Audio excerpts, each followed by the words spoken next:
pour une nouvelle vidéo sur la chaîne. J'avais envie de faire une vidéo qu'on appelle communément review ou focus sur Booktube.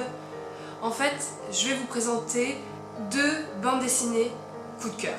Ces 2 bandes dessinées, je vous les ai présentées dans le cadre du Athénas Book Club en suggestion de lecture sur le thème de la mythologie.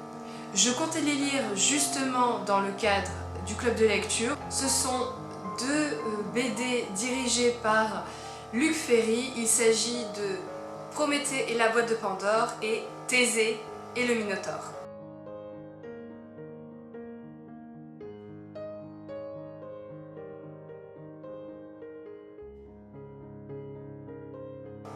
Vous avez pu le constater dans mes bilans, je lis très peu de bandes dessinées, j'en ai très peu dans ma bibliothèque et j'en lis grâce à mes emprunts bibliothèque.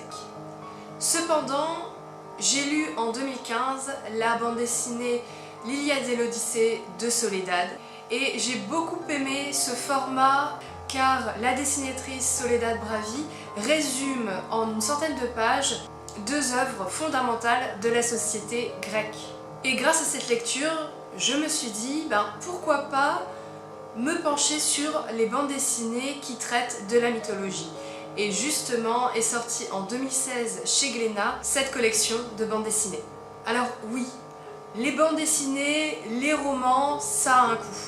Mais je pense qu'avec votre expérience de lecteur, vous pouvez distinguer ce qu'il vous plaît, ce qui ne vous plaît pas, et justement faire les bonnes acquisitions, car vous savez un petit peu pourquoi vous allez aimer oui ou non ce livre. Comme j'ai eu un coup de cœur, je pense, et je vous le dis ici dans cette vidéo, que je vais faire la collection de ces bandes dessinées, parce que j'ai tout aimé.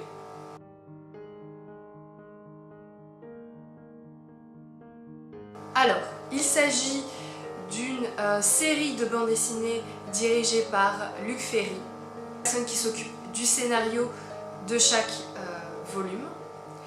Et chaque volume sera dessiné par plusieurs dessinateurs. Il y a déjà plusieurs volumes qui sont parus chez Glénat. Et ces 2 volumes ont été récemment édités chez France Loisirs. Je vous mets des aperçus des volumes déjà édités.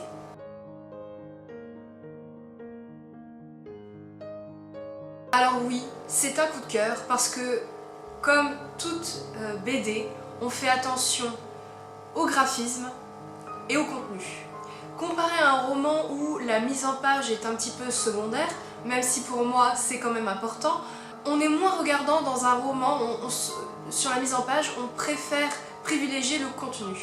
Et pour la BD, c'est beaucoup plus difficile, parce que certes on s'attache au contenu, mais surtout au dessin. Ces 2 volumes associent ces 2 points.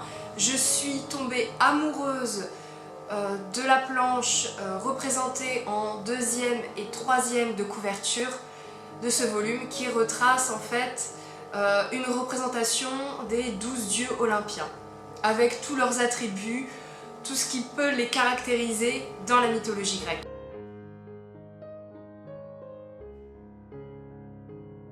Ce que j'ai également aimé, c'est la fidélité des mythes retranscrits dans ces 2 scénarios.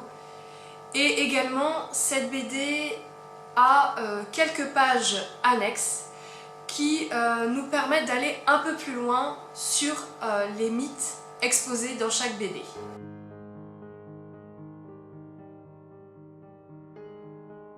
Alors vous allez me demander pourquoi lire ces BD. Tout d'abord, c'est intéressant de lire des BD qui traitent de la mythologie, qui ont un scénario étudié, parce que je sais pertinemment que les œuvres originales sont complexes à lire, sont difficiles pour quelqu'un qui veut lire ça en détente. Personnellement, j'ai fait des études d'histoire de l'art et archéologie, donc j'ai lu les textes originaux, donc par exemple l'Iliade et l'Odyssée, les Vies de Plutarque et les Métamorphoses d'Ovide, et j'en passe d'autres. Bon, j'avoue, je n'ai pas lu le texte original en grec ancien parce que je n'étais pas capable, je n'ai pas fait d'études de grec ancien, langues anciennes, Mais j'ai lu les traductions et je sais à quel point c'est compliqué de lire les descriptions et le langage employé dans ces textes. Donc le format bande dessinée vous permet d'avoir de bonnes bases sur les mythes de la société grecque. Le format BD permet également d'avoir une vue globale sur le mythe et de manière synthétique, parce que chaque volume fait environ 50 pages. Ce que je trouve génial dans cette BD, c'est qu'on a les pages annexes qui nous permettent d'aller plus loin et de vous intéresser justement aux sources. Parce que oui, il faut savoir que les mythes viennent d'une tradition d'abord orale et ont été par la suite retranscrites sur parchemin. Et qu'aujourd'hui on a ça dans des livres de poche, des livres papier, mais c'est principalement de la tradition orale. Et donc elles sont arrivées jusqu'à nous dans ce format-là. Et ce que j'ai beaucoup aimé, c'est le graphisme.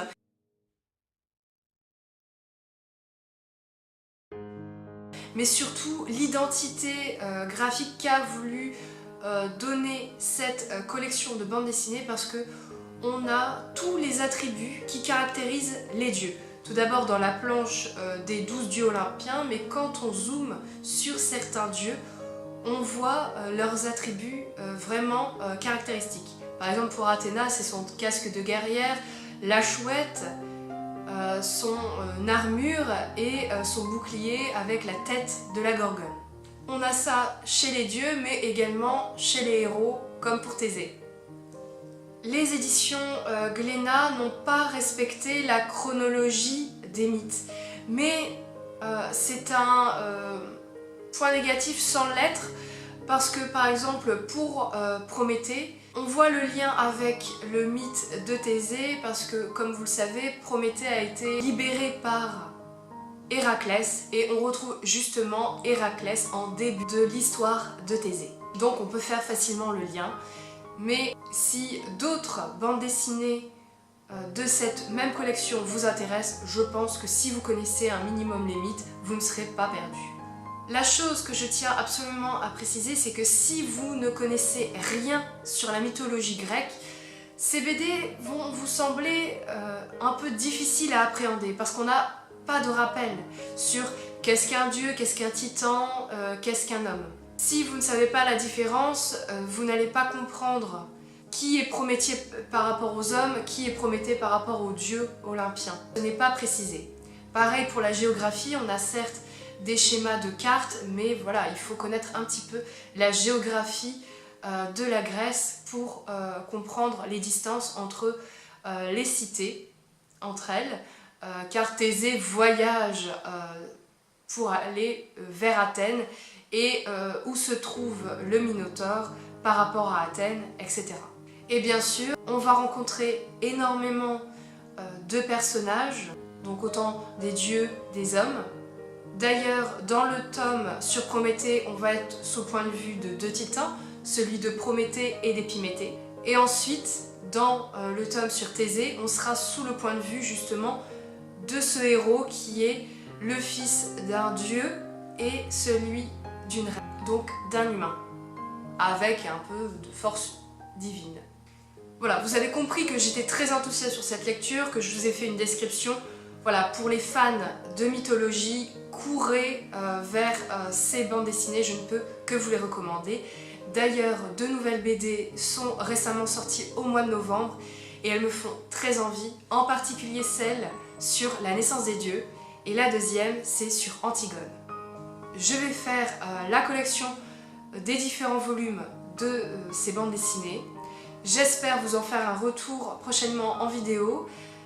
Je vous expliquerai d'ailleurs la chronologie si cela vous intéresse par rapport aux mythes. J'espère que cette vidéo focus vous a plu. Je vous souhaite de très bonnes lectures et à très bientôt.